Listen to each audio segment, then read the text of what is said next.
A ver, para quienes nos escuchan hoy, quiero que empecemos imaginando una escena bastante peculiar. Mm, A ver con qué me sorprendes. Pues nos vamos al año 2001. Estamos en Grecia, rodeados de viñedos y campos de cultivo, y hay un equipo de perforación trabajando. Pero no están buscando ni petróleo ni agua subterránea. Claro, está buscando algo muy distinto. Exacto. Extraen un núcleo de tierra desde varios metros de profundidad y, de repente, entre ese lodo arcilloso tan denso, sacan a la luz monedas de cobre intactas. Monedas que además no son unas monedas cualquiera, ¿verdad? ¡Qué va, qué va! Llevaban grabada la imagen del tridente de Poseidón flanqueado por delfines. Y lo loco de esto es que, aunque estaban en tierra firme, esas monedas pertenecían a una de las superpotencias marítimas más grandes del mundo antiguo. Una metrópolis colosal. Sí, una ciudad que, ojo a esto, en una sola noche del invierno del año 373 a.C., desapareció. Y no fue porque la conquistara un ejército rival ni por un gran incendio, o sea, nada de eso. No fue algo mucho más radical. Literalmente. La tierra se abrió, el mar avanzó y la ciudad entera fue tragada por el lodo. Desapareció de la faz de la tierra como si nunca hubiera existido. Es que resulta sobrecogedor pensar en el impacto físico y psicológico de un evento así. Durante siglos, la humanidad asumió que una aniquilación tan absoluta, de la noche a la mañana, pertenecía estrictamente al reino de la mitología. Claro, a los típicos relatos de castigos divinos. Exactamente. Sin embargo, el registro geológico y arqueológico moderno ha demostrado que este cataclismo fue un hecho histórico irrefutable, un evento que de hecho alteró el curso de la antigüedad. Y precisamente esa es la misión de nuestra inversión de hoy. Tenemos sobre la mesa una montaña de documentos fascinantes, o sea, desde artículos publicados sobre sismología y geofísica del Golfo de Corinto, hasta los informes detallados del proyecto Helike, pasando por textos de historiadores clásicos. Un material de primera, sin duda. Totalmente. Nuestro objetivo hoy es reconstruir esta historia con toda la tensión que merece. Vamos a ir paso a paso. Primero, entenderemos el inmenso poder político y cultural que tenía esta ciudad, Élike, en la antigua Grecia. Fundamental para dimensionar la pérdida. Eso es. Segundo, desgranaremos la mecánica científica exacta de este desastre natural combinado que la borró del mapa. Y por último, analizaremos cómo esta cicatriz en la memoria colectiva pudo haber inspirado pues el mito más perdurable de la humanidad. La Atlántida. Ni más ni menos. Así que, bueno, vamos al lío. Para comprender de verdad la magnitud de la tragedia hay que entender qué se perdió. No estamos hablando de un pueblecito costero, no. ¿Qué va? Para nada. Nos situamos en el norte de la península del Peloponeso, a un par de kilómetros del Golfo de Corinto. Élike era, a todos los efectos, un gigante geopolítico. Y con mucha historia detrás. Muchísima. Sus orígenes se hunden en la Edad del Bronce. Fíjate que ya el propio Homero la menciona en el catálogo de naves de la Ilíada. Ostras, ¿en serio? Sí, aportando contingentes a las fuerzas del rey Agamenón durante la famosa guerra de Troya. Madre mía. Y su prestigio no hizo más que crecer con los siglos. O sea, si miramos las fuentes, en la época clásica, Élike operaba como la capital indiscutible de la primera Liga Aquea. Una institución interesantísima, por cierto. Totalmente. Era una dodecápolis, es decir, una confederación de 12 ciudades-estado independientes. Yo, leyendo el material, me la imaginaba como una especie de Bruselas de la antigüedad. Es una muy buena analogía. Claro, porque toda la riqueza comercial y el poder diplomático convergían allí. Era el centro neurálgico donde se reunía esta liga, articulando pues un sistema de federalismo temprano. Y ese modelo federal era una auténtica obra maestra de equilibrio político, ¿eh? Las 12 ciudades mantenían su autonomía para asuntos internos, pero delegaban la política exterior y la defensa a un consejo central que se reunía en Élike. Un sistema muy sofisticado para la época. Mucho. Las fuentes señalan que tenían un sistema bicameral, con un Senado y una Asamblea General. El objetivo era protegerse mutuamente contra las incursiones piratas y la presión de potencias vecinas, como Esparta o Tebas. Y funcionaba tan bien que, fíjate, milenios después, los padres fundadores de constituciones modernas, como la estadounidense, lo estudiaron a fondo. Así es. Pero además de ese músculo político, tenían una influencia cultural y económica aplastante. Eran una verdadera potencia colonizadora. Fundaron ciudades por todo el Mediterráneo, Exacto. Por ejemplo, fundaron Síbaris en el sur de Italia, de donde viene la palabra sibarita, de ¿verdad? Verdeza, una ciudad famosísima por su lujo desmedido. También establecieron Priene en Asia Menor, y todo el capital de estas redes comerciales fluía de vuelta hacia Élique. Hacia su gran orgullo arquitectónico, el monumental santuario de Poseidón, el Iconios. Claro, todos conocemos a Poseidón como el señor de los mares, pero en Élique le rendían culto bajo su epíteto más destructivo. El sacudidor de la tierra. Es que las ofrendas y tesoros acumulados allí le daban a la ciudad un estatus, digamos, intocable. Y esto se ve clarísimo en su economía monetaria. ¿Las monedas son una preciosidad? Lo son. Las monedas de cobre del siglo V a.C., que de hecho hoy se pueden ver en el Museo Bode de Berlín, son de una factura exquisita. O sea, llevar en el bolsillo esa efigie de Poseidón y el tridente era como llevar un símbolo del orden mundial. Pero, y aquí viene el giro dramático, toda esa riqueza comercial y ese inmenso templo daban una falsa sensación de permanencia. ¿Ya te digo? Porque debajo de esas pesadas columnas de mármol y esos mercados bulliciosos, el terreno geológico era, literalmente, una bomba de relojería. Y la historia da un vuelco macabro en ese invierno del año 373 a.C.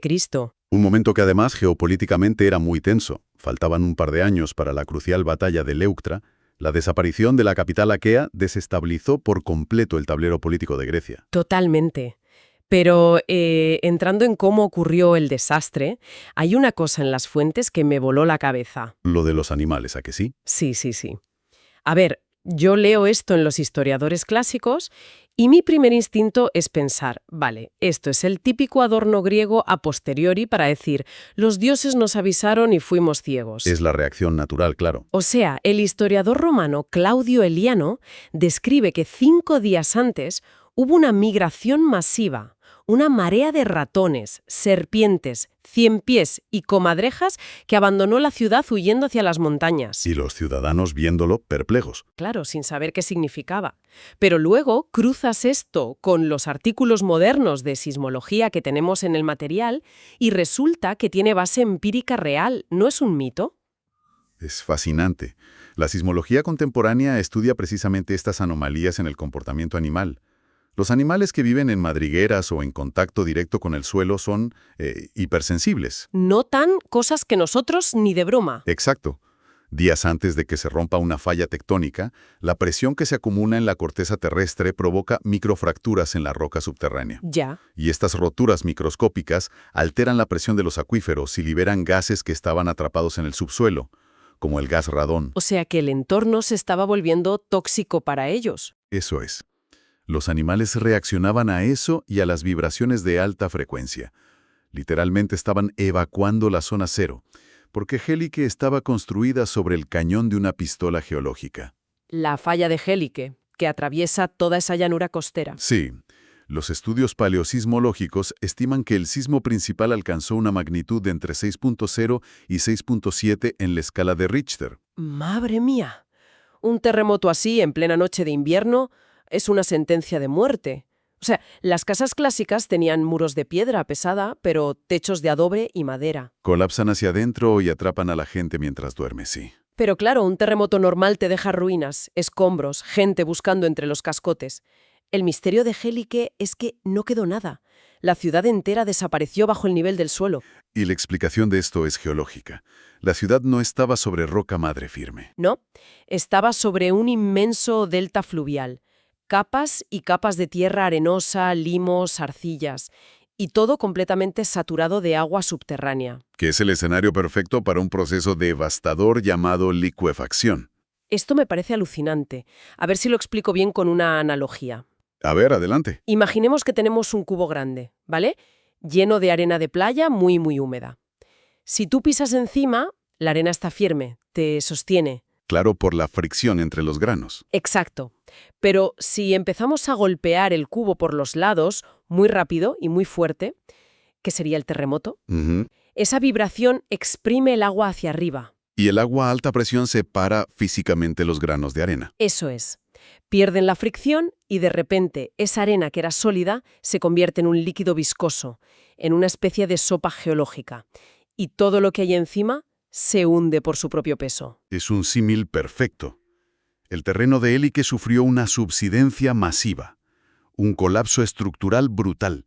Bloques enteros de la ciudad, el templo colosal de Poseidón, las plazas, se hundieron en vertical. ¡Qué locura! Las estimaciones hablan de un hundimiento de entre 4 y 9 metros, en cuestión de minutos. Y por si fuera poco, las descripciones de los supervivientes hablan de visiones apocalípticas durante el colapso, columnas de fuego iluminando el cielo nocturno.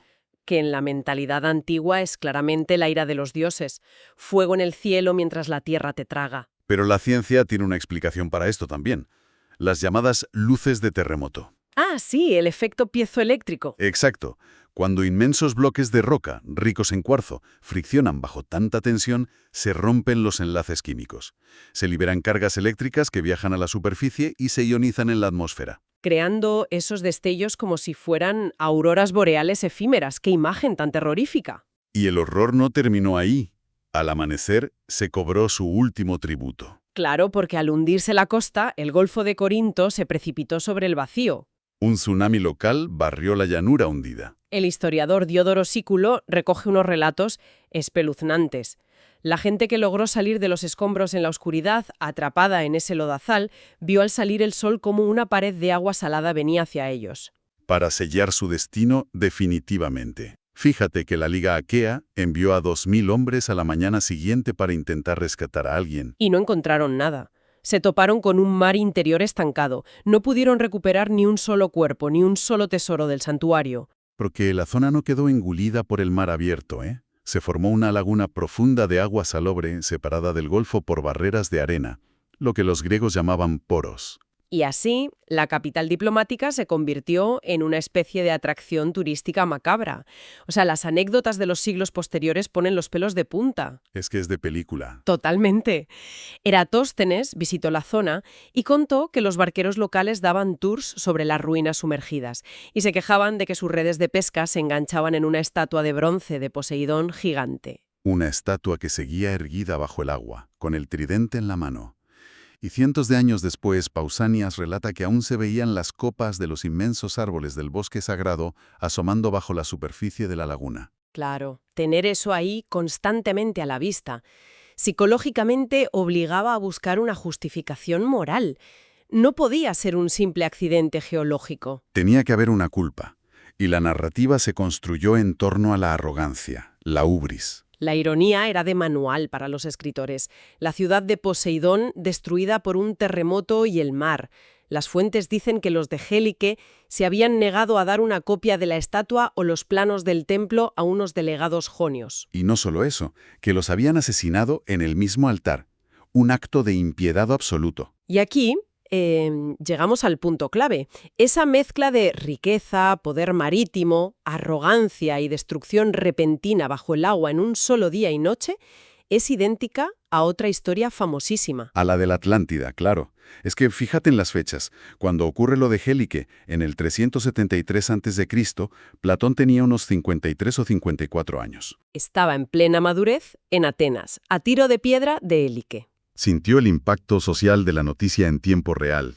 Y 1 o 2 décadas después, escribe los diálogos Timeo y Critias. Donde inventa el mito de la Atlántida. Una civilización avanzada, rica, consagrada a Poseidón, que se vuelve soberbia y es castigada hundiéndose en el mar.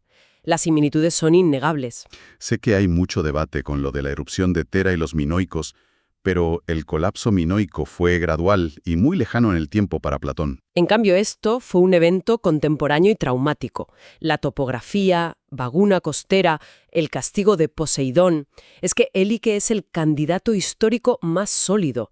Platón cogió la noticia de su época y la convirtió en mito. Es la transformación definitiva de la historia en leyenda.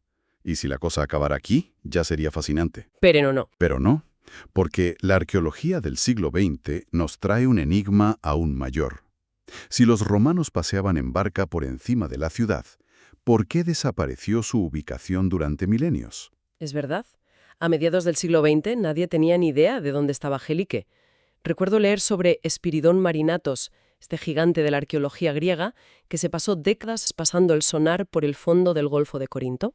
Convencido de que encontraría las columnas de mármol en el mar. ¿Y fracasó? Porque estaba buscando en el sitio equivocado. Exacto.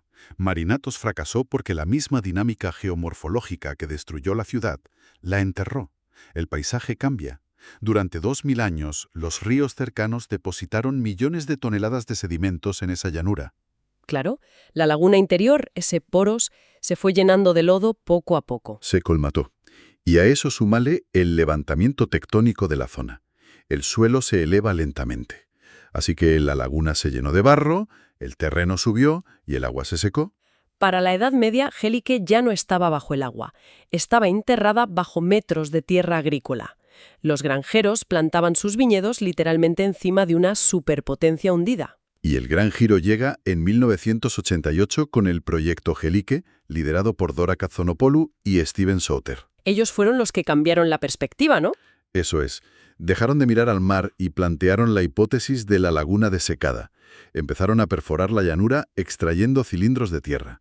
Y la clave del descubrimiento, que me parece brutal, no fueron muros de piedra gigantes, fue la microfauna en el lodo. Los biólogos encontraron en una capa profunda una mezcla de organismos marinos y crustáceos de agua dulce, ostrácodos y diatomeas. Habían encontrado la prueba de la laguna salobre interior. Estaban perforando en el lugar exacto.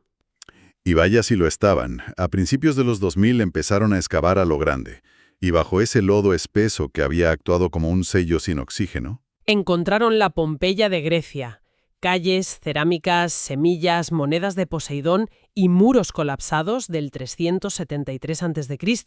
Pero el análisis del terreno reveló algo que yo no me esperaba para nada. ¡ah! La historia de resiliencia. Exacto. O sea, la historia de Élike no terminó esa fatídica noche. A pesar del trauma absoluto, la gente volvió. Reconstruyeron un asentamiento helenístico próspero un poco más al oeste, sobre la misma falla activa. Y yo me pregunto, ¿por qué? ¿Por qué volver a construir en el sitio que se tragó tu civilización entera? Pues fundamentalmente por economía. Esa tierra era inmensamente fértil y el control del Golfo de Corinto daba muchísimo dinero. Claro. En ese nivel helenístico encontraron un complejo industrial enorme dedicado a la tintorería y la producción textil, con cisternas y canales de agua sofisticadísimos. Prosperaron produciendo bienes de lujo. Pero estaban sobre una bomba de relojería. Y en el año 90 a.C., otro terremoto arrasó también este asentamiento helenístico. Con signos de licuefacción atravesando las cisternas y todo. Pero fíjate en un detalle arquitectónico admirable. Sabiendo dónde vivían, adaptaron sus técnicas de construcción. Ah, sí, lo de los zócalos de mampostería poligonal. Eso es. Si construyes con bloques rectangulares, creas líneas rectas. Un sismo desplaza la hilada y el muro cae. Pero si usas piedras poligonales irregulares, como un rompecabezas... No hay líneas rectas. Exacto. La fuerza del sismo se disipa por los diferentes ángulos y el edificio gana elasticidad. Es brillante. Pero es que la cosa no acaba ahí.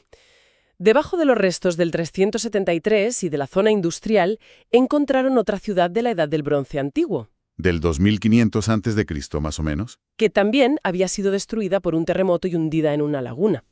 Es un ciclo constante. El Ike no es solo una tragedia puntual, es un archivo estratificado de la terquedad y la resiliencia humana frente a la fuerza tectónica.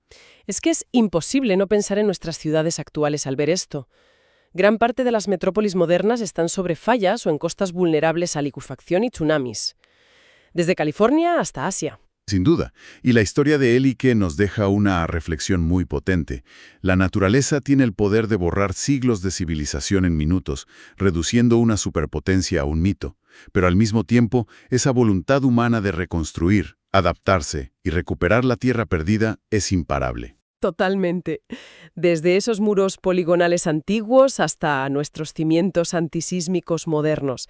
Y la verdad, me deja con una idea en la cabeza para que nos la llevemos hoy quienes nos están escuchando, viendo cómo el barro preservó como cápsulas del tiempo las cerámicas, las monedas y los telares de Élike.